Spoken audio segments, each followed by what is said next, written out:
Este año cumple, además de 80 años de vida física, cumple también los 63 años de vida teatral. Y ahí, ese fue nuestro último trabajo en libro, en la regional, y ahí ustedes encontrarán 26 obras, las últimas 26 obras de teatro de Iván García Guerra. Entonces, propicia la ocasión para traerlo aquí. El libro no tiene valor comercial, por lo tanto no se está vendiendo.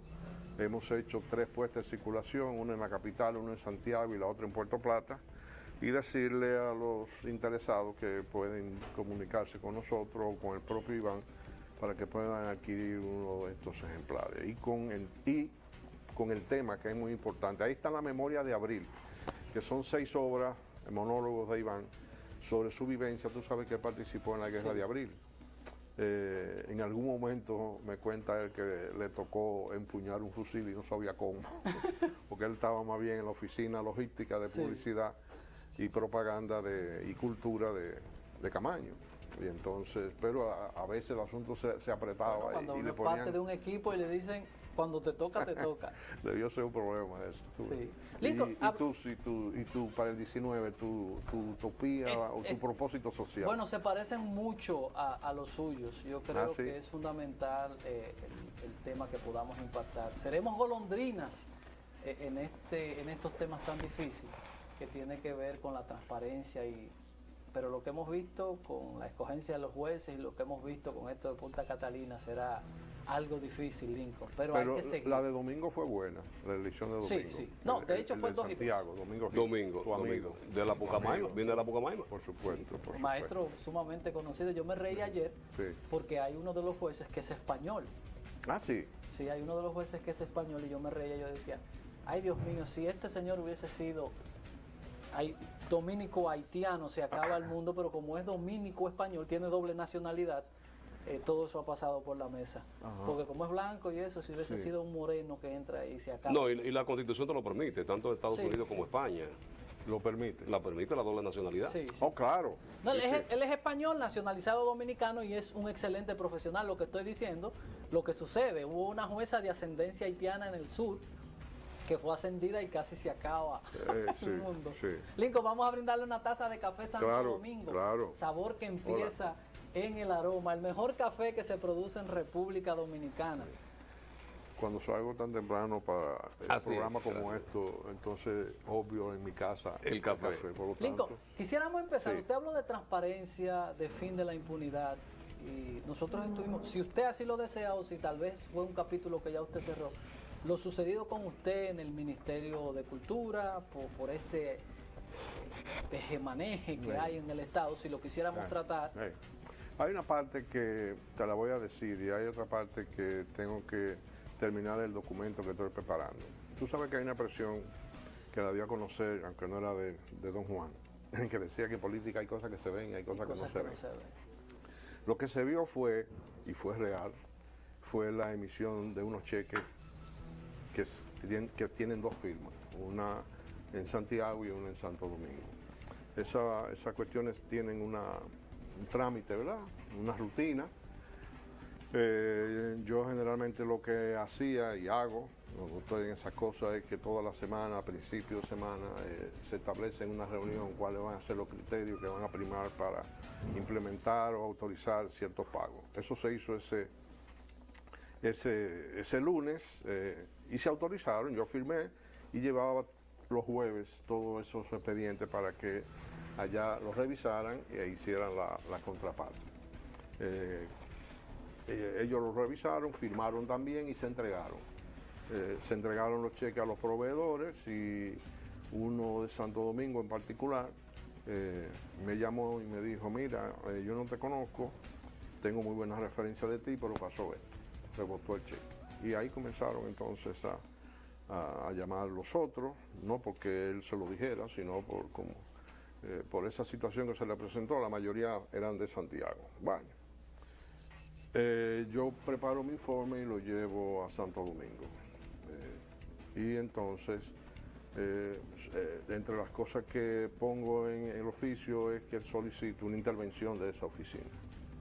y una revisión de qué es lo que está pasando. En finanzas, Bueno, uno tramita por un funcionario en Santo Domingo y entonces ellos lo llevan al departamento correspondiente, finanzas, auditoría, esas cosas. Lo que yo no sabía en ese momento, bueno, el asunto tomó larga, ellos no tomaron una decisión y a mí me extrañó eso. Eso tomó alrededor de más de 10 días que ellos tenían toda esa documentación allá y se presentó otro incidente que entonces yo me vi en la necesidad de, no la regional, sino esa oficina, de tener sus operaciones hasta que se hiciera el experticio del lugar. Lo que yo no sabía es que concomitantemente a eso, lo que no se veía era que habían unos intereses por debajo, más allá, que estimularon de una manera indirecta a que eso se produjera, y eso es lo que yo no sabía en ese momento. Hay dos altos funcionarios de cultura de Santo Domingo que están involucrados en eso, y entonces influyeron de alguna manera para decir que eso fue un exabrupto mío y que por lo tanto yo debía, por un asunto de mantener la transparencia y la responsabilidad, yo debía ser sacado como fui sacado. Esa es la partecita que yo tengo que presentar los documentos, porque voy a involucrar personas y funcionarios en que yo tengo que venir aquí con documentación, claro. Y no estar acusando alegremente. Entonces, se dieron esas dos situaciones. Hay dos personas, no son las únicas dos, pero de las que yo tengo constancia. A mí me parece que son 4, pero 2 estoy seguro. Básicamente Lincoln, eso fue lo que pasó. A raíz, Lincoln, de tu nombramiento, hiciste un levantamiento sobre las estructuras y cómo Santiago y la región... lo dije en la prensa también. Y la región demandaba en ese momento. Tú hiciste pues estos señalamientos a través de la prensa, a través de los medios de comunicación. ¿Se te respondió en alguna manera sobre esta solicitud que hiciste y estas condiciones? En teoría sí, en la práctica no. Es decir, los males, la mayoría de ellos siguen estando ahí. ¿Hay voluntad de hacerla? Sí. ¿Cuándo? No se sabe. ¿Arreglaron el Centro de la Cultura? Pienso que no, yo no estoy seguro. Los arreglos del Palacio Consistorial en la OISOE que me hizo el levantamiento ascendían casi a 2 millones de pesos, pienso que no se ha hecho todavía. Miseria. Una miseria. Eso se gasta en una cena. En una cena. Lo más costoso era la intervención del Gran Teatro del Cibao, no se ha hecho. ¿Qué va a pasar con la Escuela de Bellas Artes, que tiene un local inadecuado y el mismo local inadecuado, porque eso fue una casa de Trujillo en su momento? Ya presenta ciertos deterioros y hay que hacer ciertos ajustes porque la población ha crecido. Tampoco. ¿Qué ha pasado con el compromiso del Banco de Reservas en La Vega, que cuando construyera en terrenos del Ministerio de Cultura su sucursal en La Vega, debieron entregar el edificio que entonces ocupaban cerca de la zona central de La Vega para que la Escuela de Bellas Artes ocupara ese lugar una vez ellos construyeran como construyeron y cómo se mudaron? No ha ocurrido nada tampoco. Y todos esos informes yo lo hice. ¿Qué pasó con el antiguo Palacio de Justicia, casi frente también al Parque Central, por llamarlo de alguna manera, de Puerto Plata? ¿Te acuerdas? El Palacio de Justicia ahí, desocupado de hace muchísimo tiempo cuando se le construyó otro en las afueras de la ciudad. Bueno, ese debió ser el Palacio de Bellas Artes o habilitarlo. También presentamos un informe con relación a eso. ¿Qué vamos a hacer con alguna de las casas que con el amigo Edwin Espinal, que pertenece a esta institución llamada ICOMOS, que trabaja con los patrimonios culturales, sobre todo con las casas y los inmuebles, que muchos están deteriorando? Mi opinión es que muchos de ellos... Provocados otros. Esos son los que son provocados por deterioro, la mayoría le pegan fuego de noche. Sí. Para poder... Pero, caramba, no es justificándolo, pero tampoco se le atiende a los propietarios de eso. Yo, mi opinión, y eso también consta en los documentos, es que algunas de esas casas pueden darle un uso dual, es decir, que sigan siendo patrimonio y que ahí opere una escuela. Una escuela, no las escuelas. Por ejemplo, ¿qué para la casa de Esmester allá en Montecristi, ¿cuál sería de 2 pisos, traída desarmada desde Francia? Ensamblada ahí. Ensamblada aquí. Maravillosa casa. Bueno, ahí podría funcionar dependiendo del material humano que haya disponible en Montecristi, o solamente arte plástica, o teatro, o música, o tú ves, una de esas para ir abriendo el espacio. Se mantiene el edificio, la estructura, y se mantiene y se abre un espacio para el fomento y la educación de las artes. Y así yo te puedo decir cada uno de esos levantamientos. Lincoln, el que está oyendo eso, porque aquí tenemos un arroz con mango que cuando hablamos de cultura, y usted habló hasta de, porque cultura tiene que ver hasta con la arquitectura. Con el ser humano. Con el ser humano total. Y mucha gente cree que cultura es simplemente arte. La visión que se tiene desde el Estado, porque es que el Estado es el garante de todo. Y cuando decimos Estado, la gente se va a la parte política. El Estado, usted que fue parte del Estado, ¿cuál es la conciencia que se tiene? Porque eso está como relegado a una cosa que tengan que decir que una hora por 2 millones de pesos, cuando eso lo gasta en una cena, en una cosa de pasarela y pendejadas. ¿Cuál es la concepción que tenemos los dominicanos del tema de la cultura? Y el impacto que eso tiene en el ser humano, porque después nos quejamos que los muchachos nada más andan cantando cosas vulgares cuando no hay inversión. Y a propósito de teatro, ¿es la Cenicienta de las instituciones del Estado Dominicano? Al contrario, yo creo que lo han degradado un poquito más para atrás. De Cenicienta tenía un lugar más o menos. Sí, porque tenía un... Ahora estamos más para atrás. No sé, después de Cenicienta, ¿qué sigue más hacia atrás? Pero era la pobre la que... Sí, ahora tenía un momento de gloria. La Cenicienta brillaba, llegaba un momento en el que brillaba. Tenía brillo, sí. Ahora seríamos como el tipo que corta la grama. Que corta la grama en el patio de la casa. El que chapea. El que chapea, algo así, tú ves. ¿Qué vamos entonces a tener? Porque es una sociedad que degrada su modelo cultural. No, es que la sociedad en sí misma se está degradando. Es lo que Zygmunt Bauman dice en su texto de filosofía, que las sociedades de estos tiempos se están licuando. Él le llama a eso modernidad líquida. ¿Qué es la modernidad líquida? Que no hay consistencia en los conceptos. No hay Tú dijiste una expresión que yo pienso que debe usarse en la modernidad líquida: arroz con mango, licuado. Sí.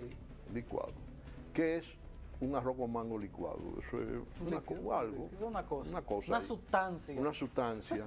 Y si tú le echas mucha agua, entonces la consistencia, la textura, todo eso se pierde, y eso nos está pasando a nosotros. Nos estamos perdiendo. Eso tiene que ser en contraposición de algo que no debemos enfrentar, que es la influencia cultural. Es que nosotros tenemos un error con eso. La influencia cultural no se pueden evitar, y mucho menos en estos tiempos tan comunicados. Tú tienes que fortalecer la tuya y dejar que la otra entre, culturalmente hablando. Sí. Vamos a ir a la publicidad. Pueden convivir.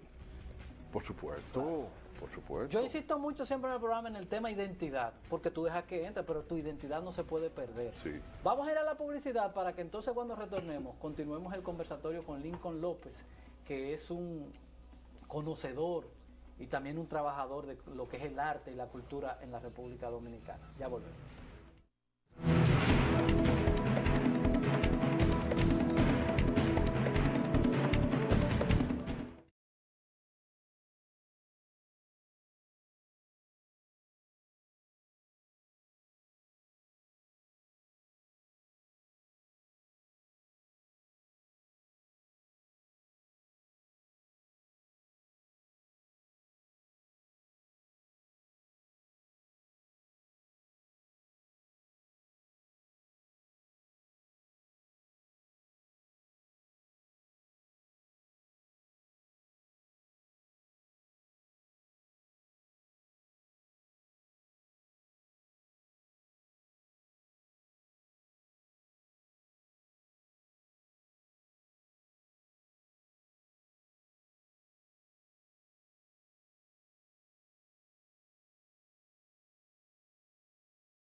Lincoln López está con nosotros en el café de Diario 55, un hombre que su bandera ha sido la cultura, un gestor en esta parte de la República Dominicana.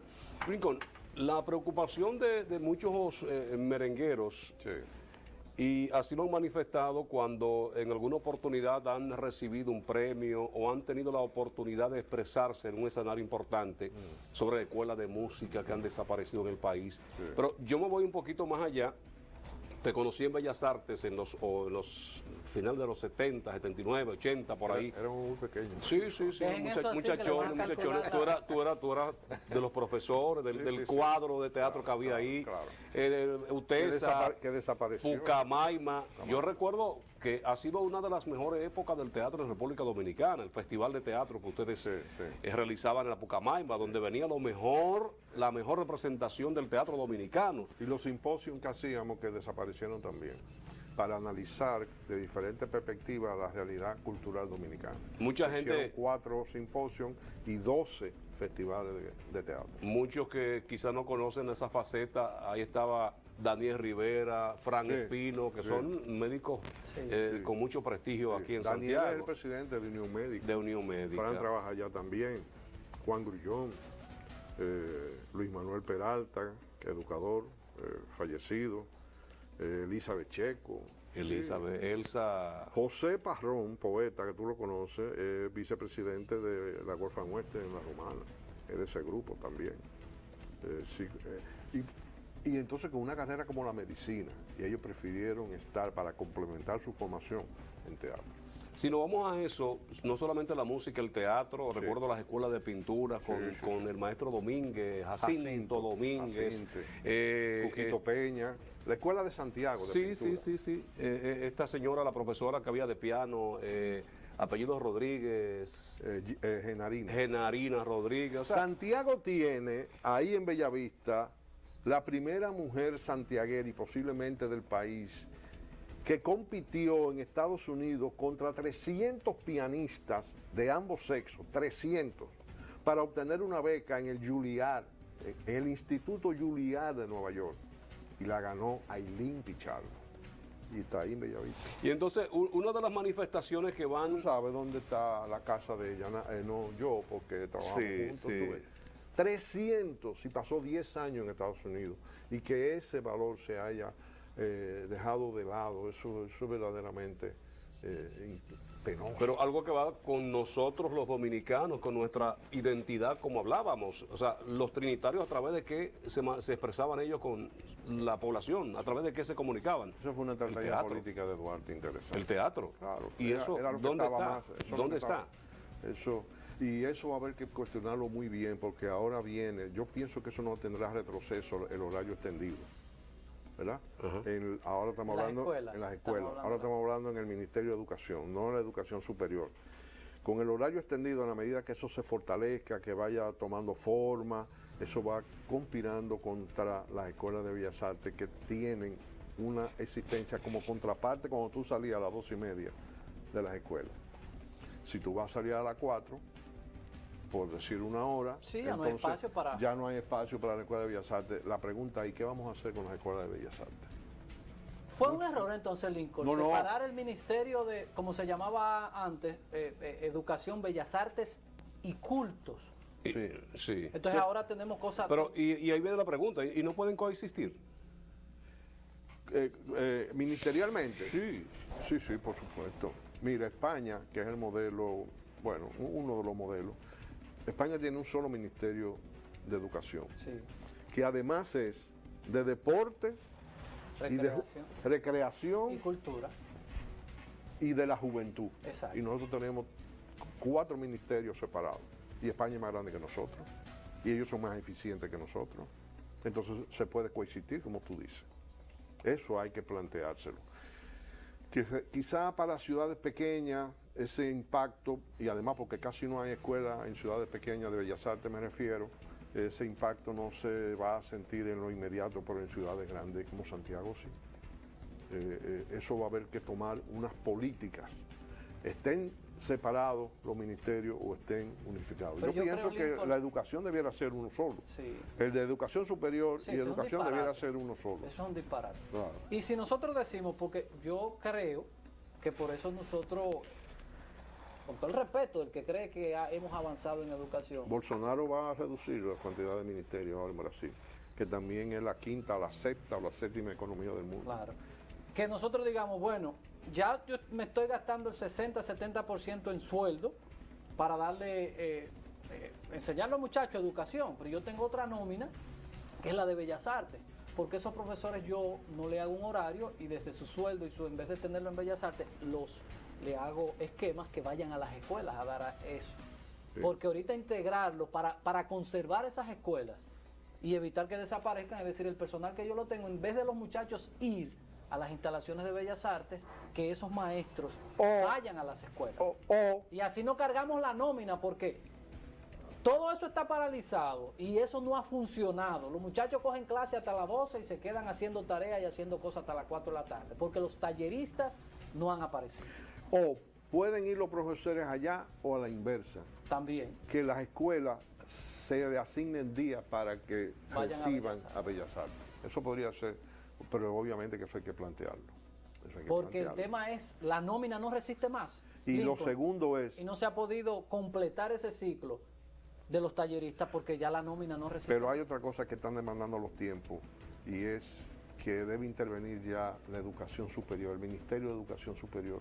Hay que buscar la manera de titular ya a la gente de Bellas Artes, que estudien una carrera, sea por donde sea, en la educación artística. Eso hay que buscarle, hay mil formas de eso. Chile es un buen ejemplo, México es un buen ejemplo, la misma España es otro buen ejemplo, Colombia es otro buen ejemplo de licenciaturas en esto, de lo otro, porque ya no es posible solamente tener, digamos, el talento y la vocación para eso. Tú necesitas ciertos conocimientos didácticos, tener ciertas estructuras profesionales, y eso hay que atenderlo también. La contratación de profesores cubanos ha sido muy beneficioso para nosotros. Cuba es un buen ejemplo. Claro, qué bueno que tú lo menciones. Cuba es fabuloso en eso, fabuloso en eso. La última vez que yo hablé con esta niña, que no es niña nada, ¿cómo se llama? Alicia Alonso, una mujer de 100 años. Ya 100 años. Yo le pregunté, doña Alicia, ¿cómo estuvo con este problema de crisis? Estamos hablando de 3 o 4 años. Con este problema de la crisis en Cuba, ¿cómo estuvo la demanda, las inscripciones? Bueno, nada más se inscribieron en Ballet 3.500 personas. 3.500 personas. Eso no se ha visto aquí en 50 años que se hayan inscrito. 3.500 personas. Tal vez ninguna.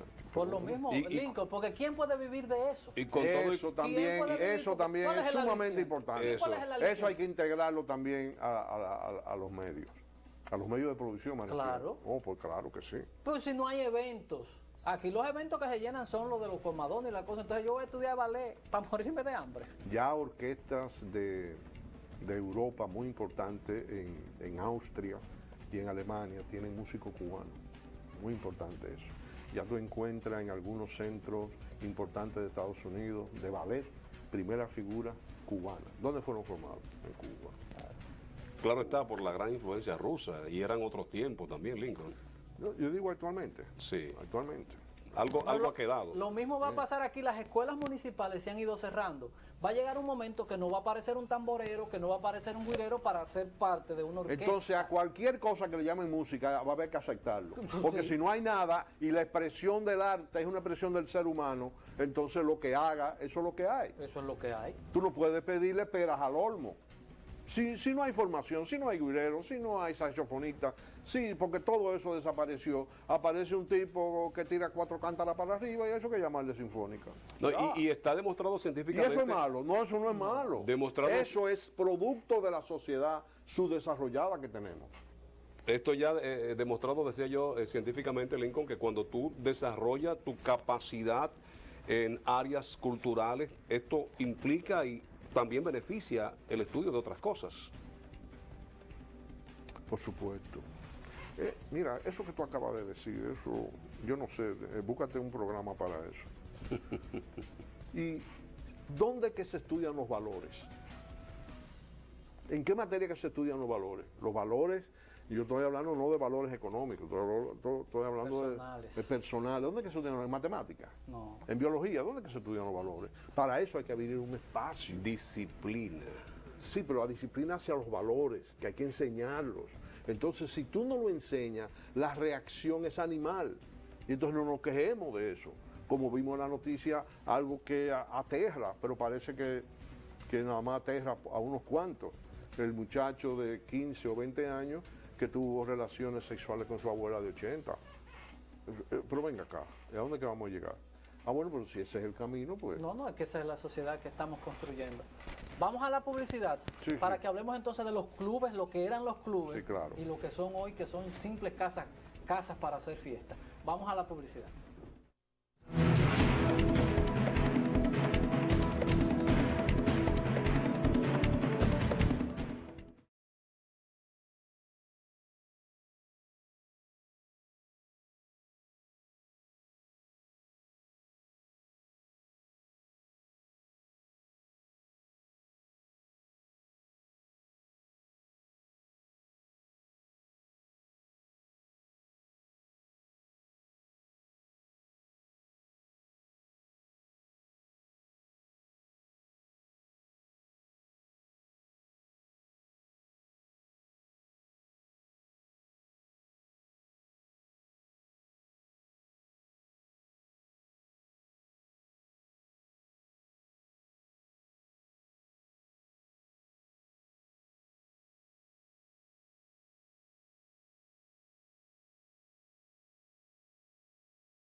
Lincoln, tocaba el tema de los clubes culturales, Edison, antes de irnos a comerciales, en un país donde Realmente la cultura no recibe ese apoyo, lo económico es primordial prácticamente en todo. Una gestión administrativa, municipal, retira incluso hasta apoyo a instituciones culturales. Sí. Teníamos fortaleza antes a través de ahí, pero estas cosas han ido desapareciendo. Los clubes eran encargados no solamente de lo deportivo, sí. Lo cultural jugaba un papel importantísimo en todo esto. Y también tuvo el contexto político, fue el refugio de la represión durante los 12 años de Balaguer, era el momento cumbre de la poesía y de la canción social. La poesía coreada. La poesía coreada, eran los tiempos en que Fidel y su revolución era la cosa más importante del mundo y que eso era la panacea que iba a resolver todos los problemas y todas esas cosas cambiaron.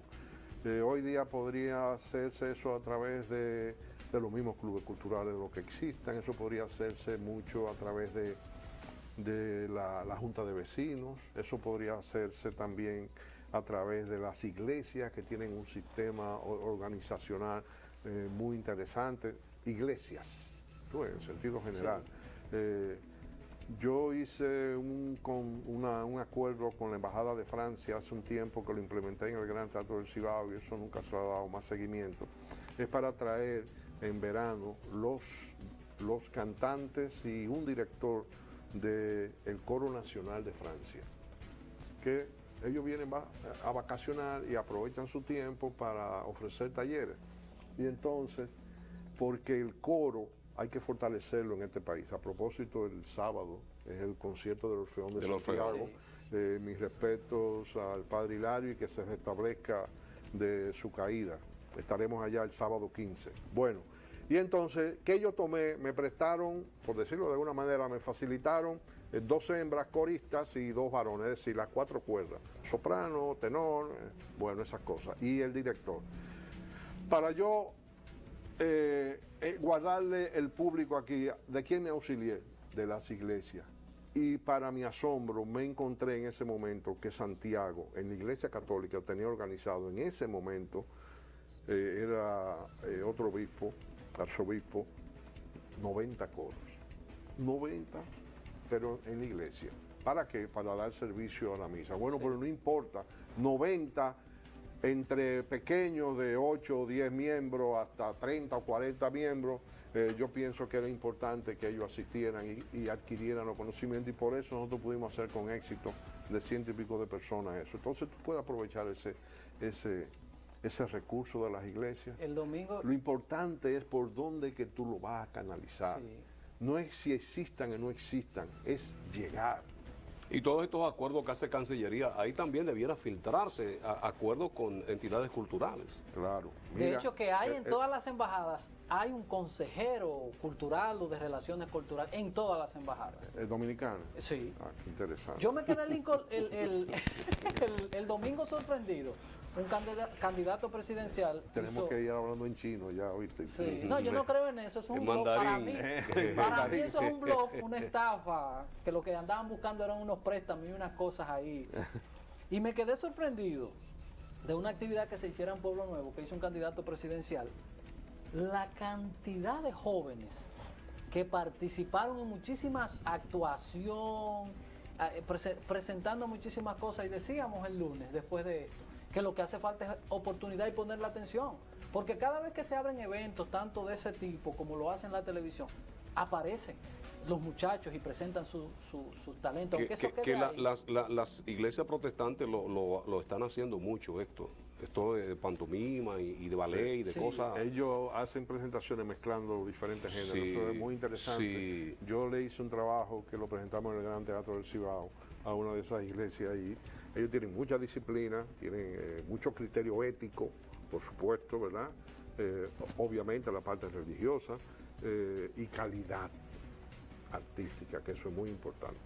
Eso es muy importante. ¿Cómo le metemos en la mente, bueno, no voy a decir los políticos, al establishment, lo importante que es la cultura? Porque a veces dicen, es un libro, eso es tipo que va a tocar un violín, porque tienen una visión tan pequeña de la cultura. ¿Cómo le quitamos el chip y le decimos, mira, para tener ciudadanos de otra clase y de otro, tenemos que trabajar la cultura. ¿Qué vamos a hacer, Lincoln? Simplemente que elijan a las personas para la cultura con o sin mucho dinero en el presupuesto, que estén dispuestos a trabajar y que tengan la capacidad para eso. Y ellos que no se encarguen de eso. Simplemente con elegir personas capacitadas, con vocación de servicio, se hace un trabajo. Aunque falte mucho dinero para el presupuesto, ¿no? Nosotros estamos acostumbrados a trabajar sin nada, pero no politizarlo tanto. Y si se va a politizar, bueno, porque tengan calidad y vocación de servicio. Lincoln, y que sean políticos. Muchísimas gracias. No da el tiempo para... La cultura es tan amplia y tan importante. Y nosotros todos los días mencionamos la palabra identidad, que es mi principal problema, porque nos estamos perdiendo todo y nos estamos convirtiendo en una selva de cemento, donde aquí lo importante es tener dinero y no nos importa ser ni dominicanos ni nos importa nada. Gracias a Lincoln por haber estado con nosotros, gracias por el obsequio de este libro, lo vamos a disfrutar ahora en Navidad. Nos gusta leer y vamos a ver, ahí nos dijo de unos temas importantísimos. A ustedes también las gracias por la sintonía en nombre de Fran Rodríguez, Edison Meléndez y todo el equipo. Mañana a las 7 nos vemos nueva vez en Diario 55 y el café de Diario 55. Bye bye.